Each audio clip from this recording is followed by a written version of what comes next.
How many times have you asked for a sign and then doubted the very moment that could have been your answer?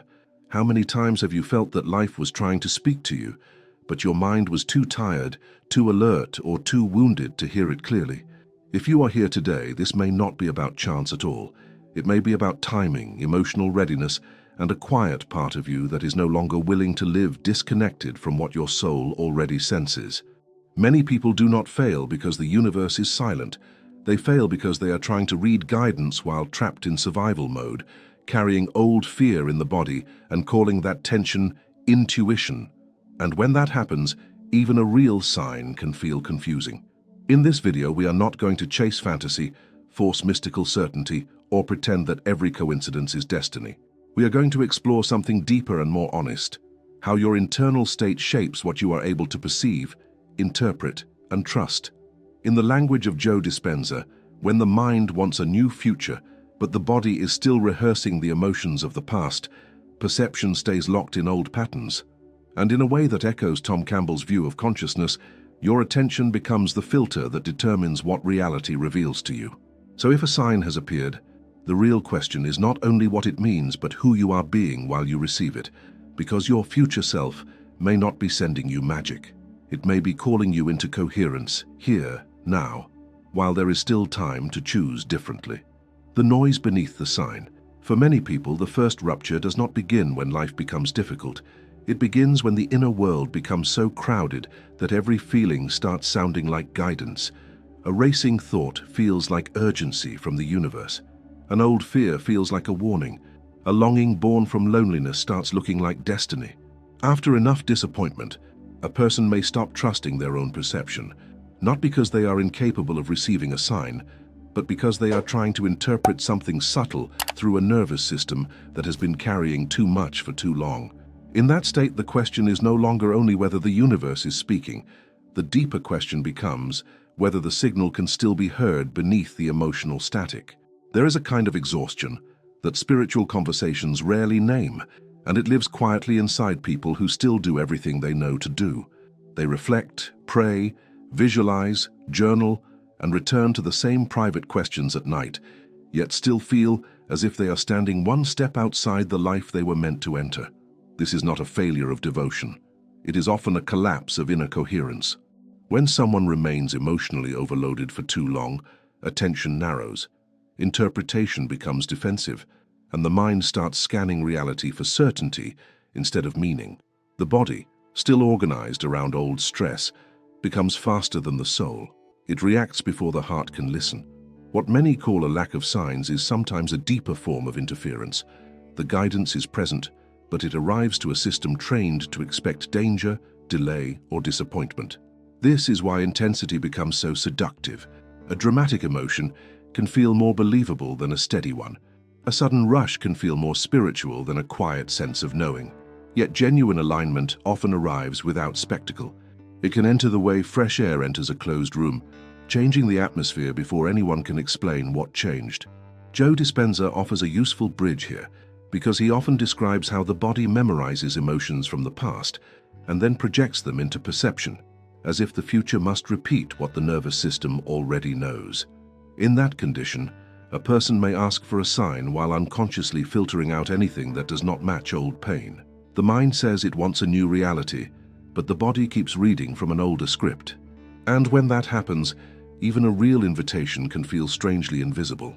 There is another distortion that looks spiritual on the surface and slowly drains trust from within.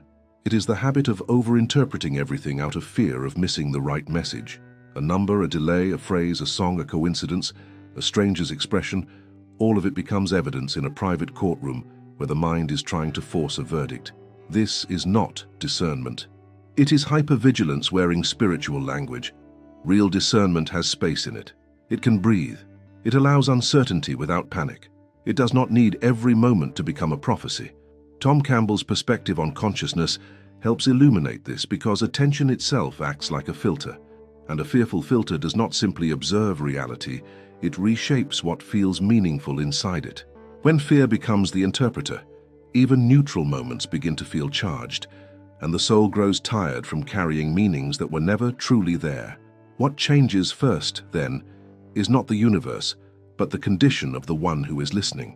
The signal becomes clearer when inner noise is no longer mistaken for wisdom. In that sense, the future self is not a distant mystical character waiting somewhere ahead in time. It is the version of you that no longer reads life only through urgency, doubt, and emotional repetition. And the first true sign it sends is often not a dramatic revelation, but a return of coherence, a calmer breath, a less desperate question, a thought that no longer trembles when it appears. That is where connection begins to mature, not in the performance of certainty, but in the quiet moment when the body loosens its grip on the past and consciousness becomes available to something new. The illusion of urgency. There is a subtle tension that often disguises itself as spiritual readiness, and it feels like urgency. It feels like something must happen soon, like clarity needs to arrive immediately, like the universe owes an answer, because the waiting has lasted long enough. Yet urgency is rarely the language of alignment.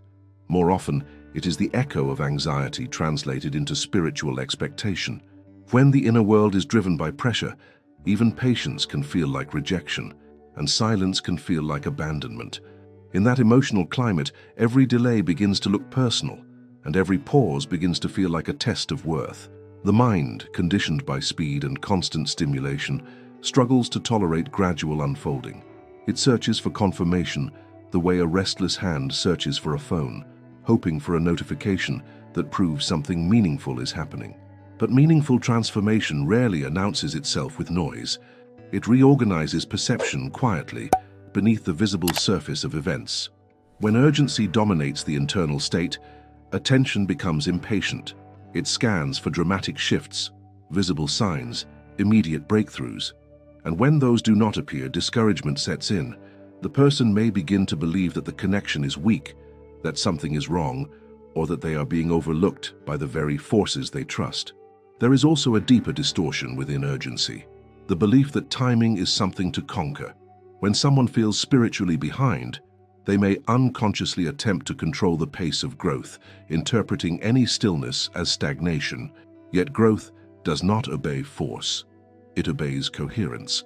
Joe Dispenza often speaks about how the body, addicted to familiar emotional states, resists unfamiliar ones, even if those unfamiliar states represent expansion. If the nervous system has learned to associate stillness with danger or emptiness with loneliness, then silence from the outside may trigger old discomfort from the inside. What is actually a neutral pause can be interpreted as loss. The signal has not disappeared. It has entered a slower rhythm that the body has not yet learned to trust. There is a paradox in this process. The more urgently someone seeks reassurance, the more fragmented their perception becomes. Attention divided by worry cannot sustain clarity. Tom Campbell's perspective on consciousness helps illuminate why this happens. When awareness is driven by fear, the quality of perception narrows.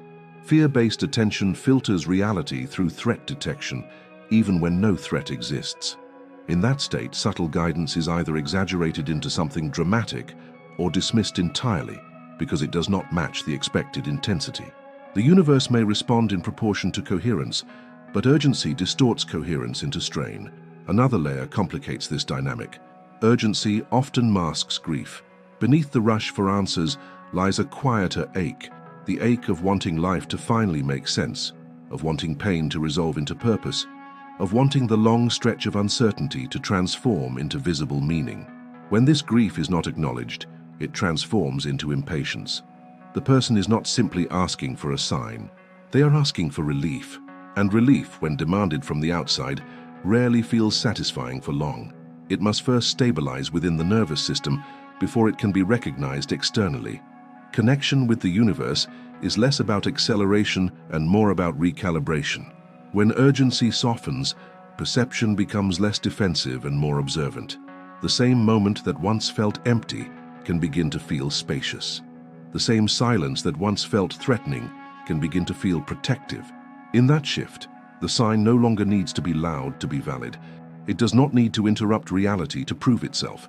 It can arrive through a subtle realignment of thought, a gentle clarity about a decision, or a quiet reduction in inner conflict. The future self does not rush the present into awakening. It waits for coherence to emerge, because only a coherent mind can recognize guidance without distorting it into pressure. The subtle architecture of self-sabotage. Not all disconnection feels chaotic. Some of it feels organized, intelligent, even reasonable. It hides behind logic, behind past experiences, behind memories that appear to justify caution. A person may genuinely believe they are protecting themselves while quietly resisting the very expansion they have been asking for. This form of resistance does not shout. It negotiates.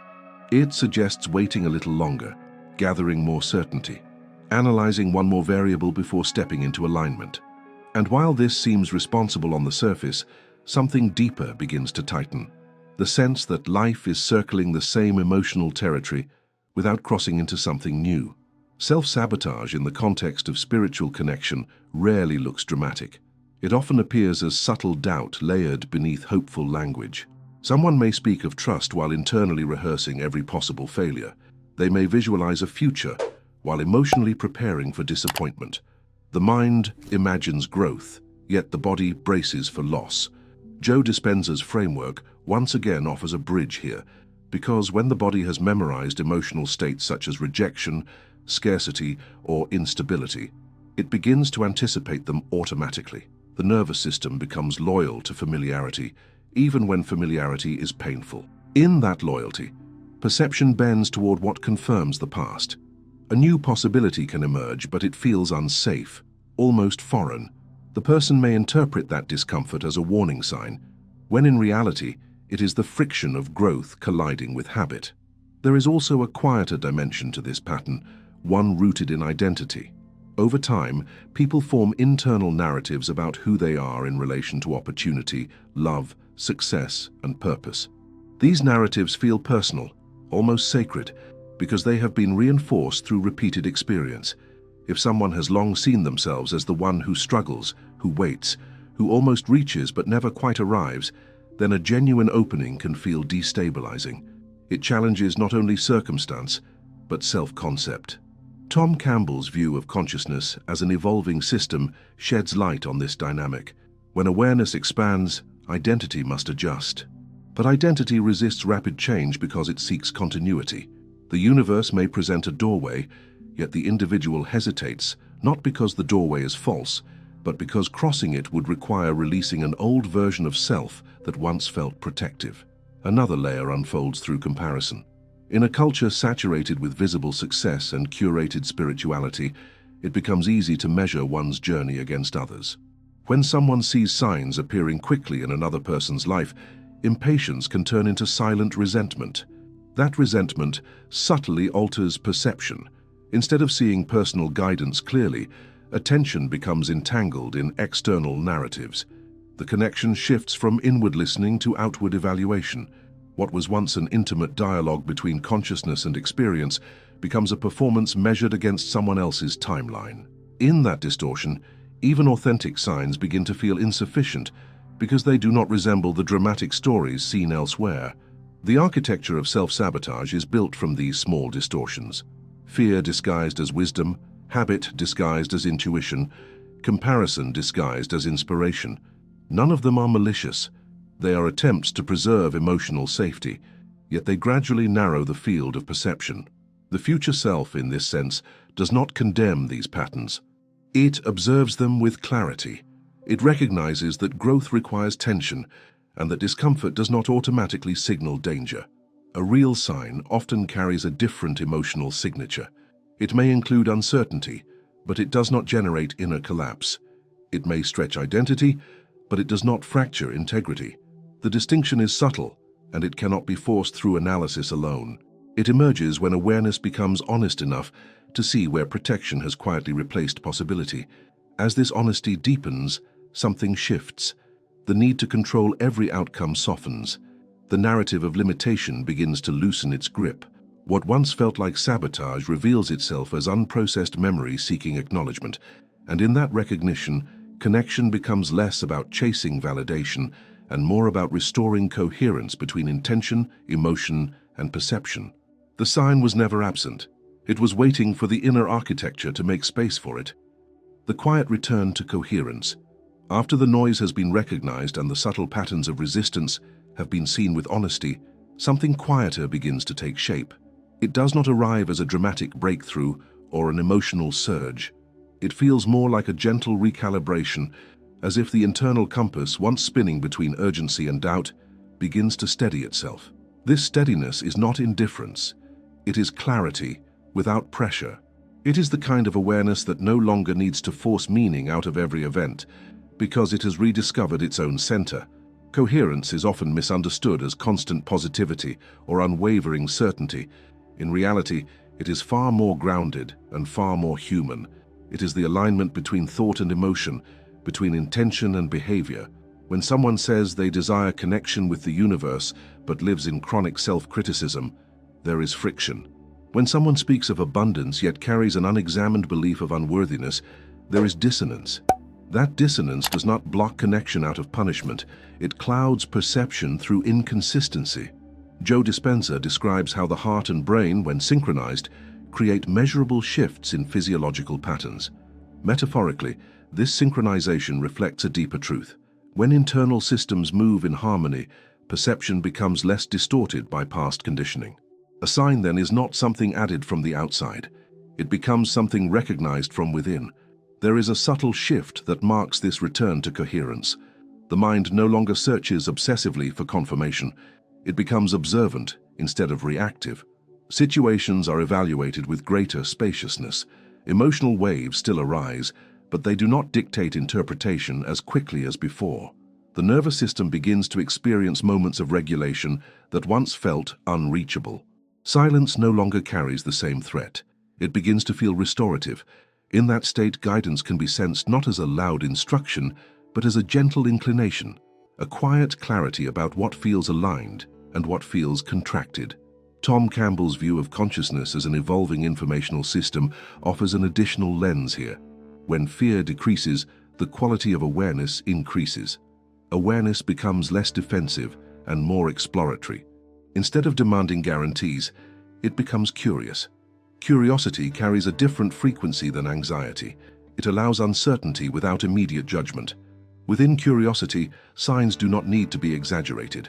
They can be subtle, nuanced, even ordinary. A conversation that resonates unexpectedly. A thought that lingers with unusual calm. A pattern that repeats without force. None of these need to be mystical to be meaningful. They gain significance because the observer is now coherent enough to interpret them without distortion. Another element of coherence involves the relationship with time. When someone is internally aligned, waiting does not feel like stagnation. It feels like gestation. There is an understanding that processes unfold in layers, and that forcing premature outcomes often fractures stability. The future self, imagined not as a distant entity but as a matured version of present awareness, does not rush this unfolding. It embodies patience not as passivity, but as trust in internal preparation. The connection with the universe strengthens not through dramatic leaps, but through sustained congruence. In this quiet return, something profound happens. The need to prove connection dissolves. There is less emphasis on collecting evidence and more emphasis on embodying alignment. Decisions begin to reflect integrity rather than fear. Boundaries feel clearer. Desires feel less desperate and more intentional. Even setbacks are interpreted differently. They are no longer immediate proof of abandonment, but part of a larger pattern still revealing itself. This shift does not eliminate uncertainty, but it transforms the emotional relationship to it. The sign that once seemed elusive becomes less about external confirmation and more about internal resonance. It is recognized in the calm that follows clarity, in the steadiness that replaces urgency, in the subtle confidence that no longer depends on spectacle. The universe does not become louder, the listener becomes more attuned, and in that attunement, the message from the future self feels less like a distant call and more like a present awareness, finally aligned with its own unfolding path. The integration of the message. In the end, the sign was never about superstition, luck, or chasing something mystical outside of yourself. It was about coherence. It was about the moment your inner world became quiet enough, honest enough, and steady enough to recognize what had been trying to reach you all along. The future self you imagined was never separate from you. It was the version of your consciousness that no longer confuses urgency with intuition, fear with guidance or noise with meaning. It was the part of you that understands that alignment is not dramatic, but deliberate, not loud, but consistent. When the body releases its attachment to old emotional rehearsals and the mind softens its need to control timing, perception changes. What once felt like silence begins to feel like space. What once felt like delay begins to feel like preparation. The connection with the universe does not require spectacle. It requires congruence. And congruence begins with the willingness to notice where thought, emotion, and action are finally moving in the same direction. The sign becomes real, not because it forces you to believe, but because you are now capable of recognizing it without distortion. Now let me ask you something that deserves your full honesty. If the next sign does not arrive as something dramatic, but as a quiet invitation to shift one decision, one habit, one perception, will you recognize it, or will you wait for something louder? If this message resonated with you on a deeper level, subscribe to the channel and become part of a community that is committed to conscious growth and real inner alignment. Continue watching the video recommended on your screen now, because the next step in this journey may already be unfolding in ways you have not yet considered.